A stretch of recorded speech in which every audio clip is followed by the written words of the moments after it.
Hello learners, आप सभी का स्वागत है गाइडली पर। माय नेम इज राखी और आप देख रहे हैं ये session for your descriptive writing.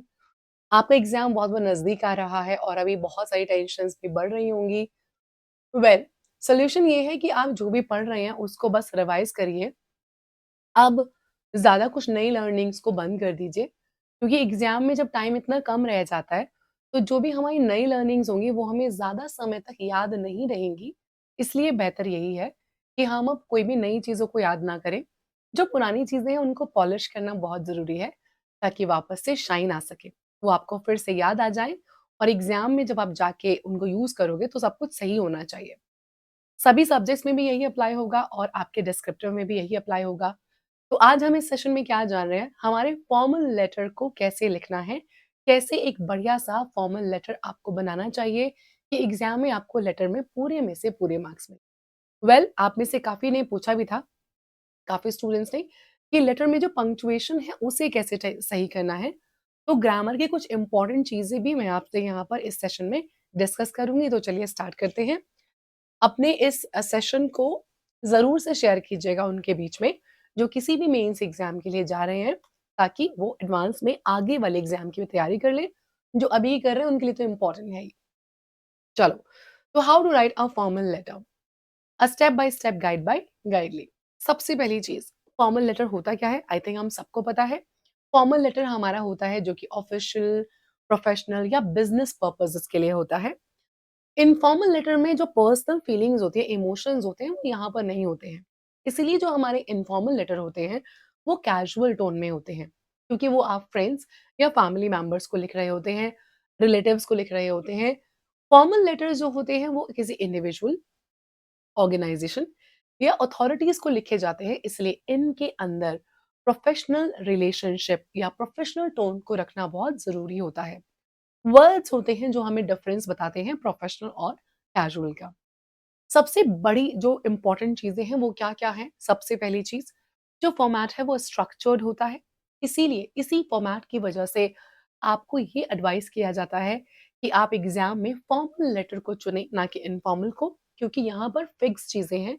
उन फिक्स चीजों को याद करके आप बड़े आराम से अच्छे मार्क्स ला सकते हो।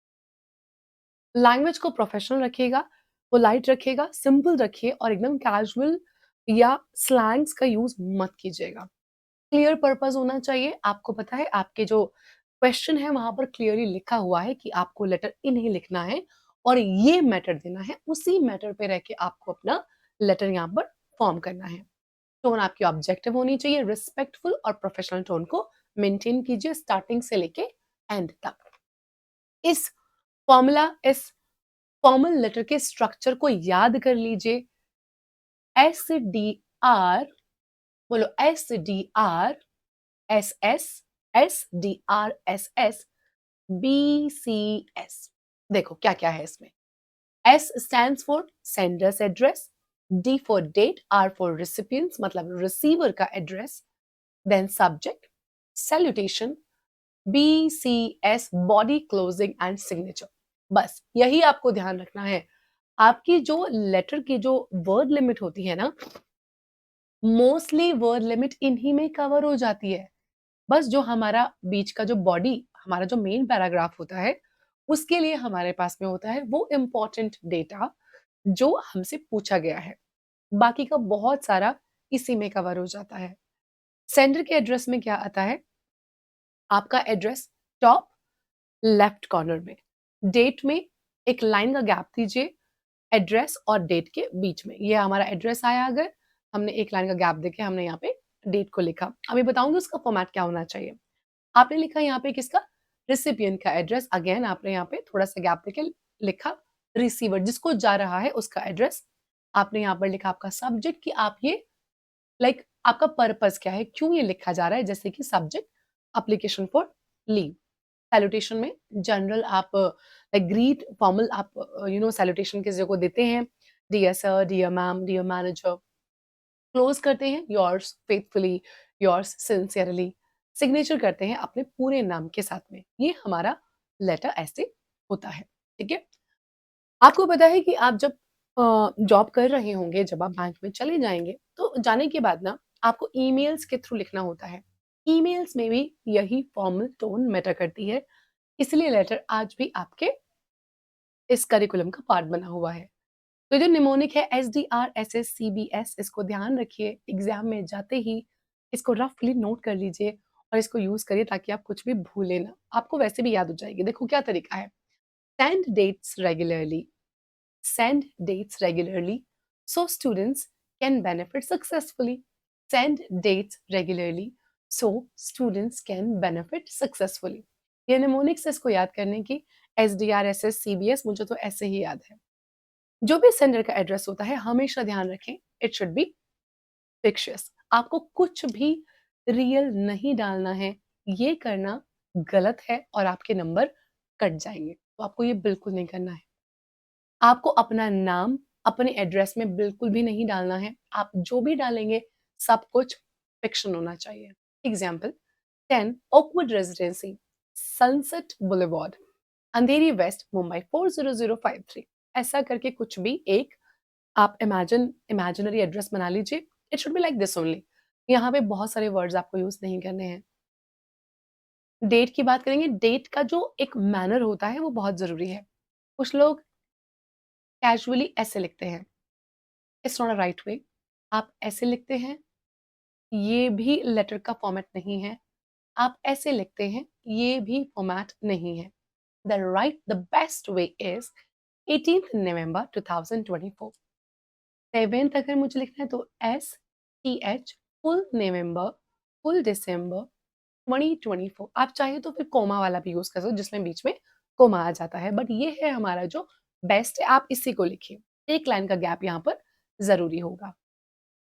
रिसिपिएंट के एड्रेस में क्या क्या होगा, ये उस व्यक्ति को जा रहा है जिसको आपने ये लेटर लिखा है।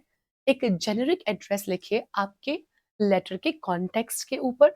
आप चाहें तो क्या कर सकते हैं, जो अपना ऊपर वाला क्वेश्चन है उसी का प्रॉम्प्ट यूज कर सकते हैं। ध्यान रखें कि राइट डिपार्टमेंट को ही आपका लेटर जाना चाहिए, मतलब जो पूछा है वही होना चाहिए। Example, mister Nakul Sharma, branch manager, ABC bank, Kharghar branch, Mumbai 40053। 4000, they are 30। Subject की लाइन में क्या आ जाएगा, सब्जेक्ट सिंपल, प्रिसाइज, इन छोटा ही होना चाहिए।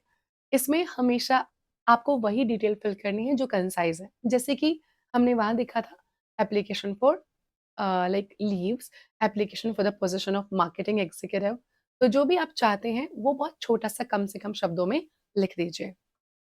सैल्यूटेशन पे आते हैं। सैल्यूटेशन में आपका फॉर्मल टोन होना चाहिए, प्रोफेशनल रखिए इसको। एक कर्टियस वे में एड्रेस कीजिए रेसिपिएंट को। रिस्पेक्टेड सर और मैम, अगर हमें नाम नहीं पता है तो डियर मिस्टर गुप्ता या डियर मिसेस शर्मा वगैरह वगैरह।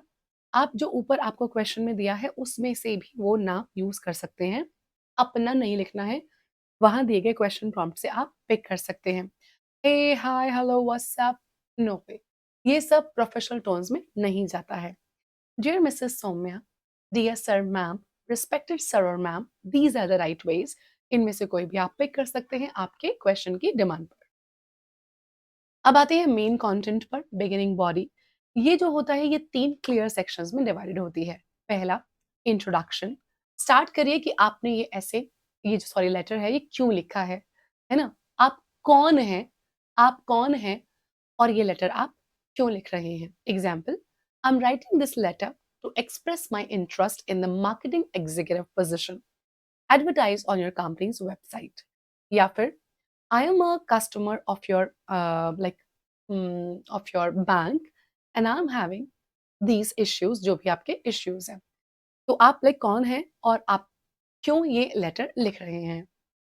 Body, provide all relevant information. अगर आपको कोई, आप ब्रांच मैनेजर को लिख रहे हो और आपको ज़रूरत है अपने लाइक क्रेडिट कार्ड की, या आप क्रेडिट कार्ड डिपार्टमेंट को लिख रहे हो जिसमें आप उसे ब्लॉक कराना चाहते हो या आप रिन्यू कराना चाहते हो, खो गया है, आप उसके लिए आप उन्हें इन्फॉर्म करना चाहते हो, तो रेलेवेंट इन्फॉर्मेशन जैसे कि नंबर हो गया, अकाउंट नंबर हो गया, कब ये इंसिडेंट हुआ, आपको कौन सा कार्ड चाहिए, कोई भी पॉलिसी में आपके चेंजेस हैं, आपको इंटरेस्ट रेट पता करनी है, ऐसा कुछ भी है, ओरिजिनल फुल डिटेल्स नहीं डालते हैं हमेशा। फिक्शन ही यहाँ पर भी आपको रखना है, तो it should be fictitious only. जैसे यहाँ देखते हैं इसी वाले का एक example. I hold a masters degree in business administration and have 3 years of experience in digital marketing. I'm confident that my skills in SEO, content strategy, and social media management align with the requirements of the role. And now the third part is the conclusion. Wrap कीजिए एक polite closing statement से, अपना gratitude उस व्यक्ति को जरूर दिखाइए। I kindly request an opportunity to discuss how my skills and experiences align with your team's goals. Thank you for considering my application. So these are the three sections of a letter. Number one was you introduce who you are or why you are writing this letter. Number two, the main content, the main body, and number three, you need to conclude and like respectfully आप इसे close करेंगे. Now closing body में क्या होता है, एक formal way होता है साइन ऑफ करने का, जैसे कि कॉमन फ्रेजेस इंक्लूडेड होते हैं, your sincerely, yours faithfully, your sincerely वगैरह वगैरह। एक कोमा लगाइए क्लोजिंग फ्रेज के बाद में हमेशा, जैसे कि यहाँ देखो हमेशा ऐसे ही लगेगा, एक लाइन का स्पेस यहाँ पर आप छोड़ दीजिए। अब बारी है सिग्नेचर की, इस तरीके से सिग्नेचर कीजिए, अपना पूरा का पूरा नाम लिखिए, ऑफिशियली कंक्लूड कीजिए। आपको आपको टाइप या मेंशन सिग्नेचर की जरूरत नहीं है, सिर्फ पूरा का पूरा नाम लिख दीजिए और वो क्लोज हो जाएगा, अपना नहीं किसी और का।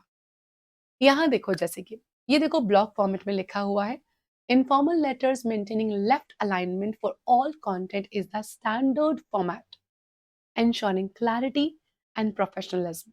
This format is called block format. It is widely accepted for business and official communication. Screenshot ले लीजिए, देख लीजिए। एक एग्जाम्पल लिखते हैं, 123 XYZ स्ट्रीट मुंबई 400001, 23 अक्टूबर 2024। देखिए कोमा के साथ है। The bank manager, ABC Bank, main branch, Mumbai, and the PIN code. Subject, request for closure of saving account. Dear Sir, Ma'am, हमारा यहाँ पे matter, yours faithfully and your name. This is how you write a letter. इसको ध्यान रखिएगा, it's very very important। और इसी तरीके से आप अपने लेटर को अपने एग्जाम में लिखेंगे। एक और चीज़ का बहुत ध्यान रखिए, जैसे कि मैंने आपसे हमेशा कहा है कि आपके पास में चॉइस होती है, मोस्टली आपको फॉर्मल और इनफॉर्मल मिलता है। जब भी आप अपना लेटर लिखते हैं, तो ध्यान रखें कि आपका लेटर जैसा भी होना चाहिए, वो बहुत ही क्लियर समझ में आना चाहिए और उसी मैटर के अंदर-अंदर होना चाहिए जो आपसे पूछा गया है। मैं आपको एक लेटर का जो एग्ज़ाम्पल है वो मैं आपको दे देती हूँ, उसे आप ज़रूर देखिए। इसके अलावा जिन भी लोगों ने मेरा बैच लिया होगा, उन्होंने बहुत डिटेल में हर चीज़ को समझा होगा, तो उन लोगों को तो डेफ़िनिटली बहुत बड़ी मदद मिलेगी, जिन्होंने बैच को लिया है। जिन्होंने नहीं लिया है, अभी भी आप लोग जाके बैच को देख सकते हो। उस बैच में मैंने क्लियरली बताया है कि जब रिक्वेस्ट करते हैं, तो कैसा लेटर होता है, रिज़ाइन देते हैं, तो कैसा लेटर होता है। जब आप बैंक को कोई कंसर्न बताते हैं, कोई प्रोडक्ट अगर खराब है, कंप्लेन में क्या लिखते हैं, इन सारे के सारे लेटर्स के अलग-अलग फॉर्मेट, अलग-अलग लाइन्स मैंने क्लियरली अपने बैच में पढ़ाए हैं। इन सभी को डिटेल में देखने के लिए बस आपको वहाँ पर वर्ड्स लिखने हैं, बाकी पूरा का पूरा स्ट्रक्चर बना के दिया है, आप बैच को विज़िट कर सकते हैं। एक एग्ज़ाम्पल आपके सामने है, जैसे सेंडर का एड्रेस है 123 green avenue, new Delhi 11001। Date है 16 अक्टूबर 2024। रिसिपिएंट का एड्रेस है the customer service manager, ABC electronics, MG road, new Delhi and pen. ये सेंडर का एड्रेस है, ये डेट है, ये रिसिपिएंट एड्रेस है, ये सब्जेक्ट है request for replacement of defective washing machine. अब बात करते हैं सैल्यूटेशन की, तो डियर सर और मैम। कंटेंट लेते हैं, 3 पैराग्राफ्स में डिवाइड करते हैं। पहला इंट्रोडक्शन है, I'm writing to inform you about a problem with a washing machine model number this that I purchased from your store on 10th October 2024. After just a few days of use, the machine stopped working. Despite following the instruction manual, the machine refuses to start and it appears that the motor is defective. Number 2, I need to add the details here. I would appreciate it if you could arrange for an immediate replacement of the product as it is still under warranty. I have attached copies of the receipt and warranty card for your reference. Please send a technician to inspect the machine at my residence. पहले में introduction है, और दूसरे में है details. Last में लेते हैं conclusion. I look forward to a prompt resolution of this issue. Complimentary close, your sincerely and signature Rahul. अफिक्शियस नेम कॉम्प्लीमेंट्री क्लोज में, ठीक है, नीचे कॉम्प्लीमेंट्री क्लोज के नीचे। इसी तरीके से आपको सारे के सारे लेटर्स को लिखना है। और मैंने जैसे कि आपको बताया कि जो मैंने बैच लिया है उससे मैंने डिटेल में हर एक लेटर को कवर किया है, रिक्वेस्ट को भी, कंप्लेन को भी, चेंजेस को लेके भी, जॉब्स को लेके भी, क्योंकि वहां पर काफी टाइम था तो हर एक लेटर को डिटेल में पढ़ाया है। बैच भी बहुत ही नॉमिनल से प्राइस में है, आप अभी भी जाके विजिट कर सकते हैं। एंड आप जब भी अगर ग्रामर से रिलेटेड आपको कोई भी डाउट है तो लेटर में आपको इन्हीं चीजों को यूज करना है जो मैंने आपको बताया है। आपको पूरे के पूरे नंबर मिलेंगे, कोई भी नंबर नहीं कटेगा। वर्ड लिमिट के अंदर रहिएगा और स्ट्रक्चर में कोई भी गलती मत कीजिएगा। Thank you so much, all the best, keep watching, keep learning, like the video. अगर आपको सेशन अच्छा लगा हो तो चैनल को सब्सक्राइब करना मत भूलिएगा। Thank you so much.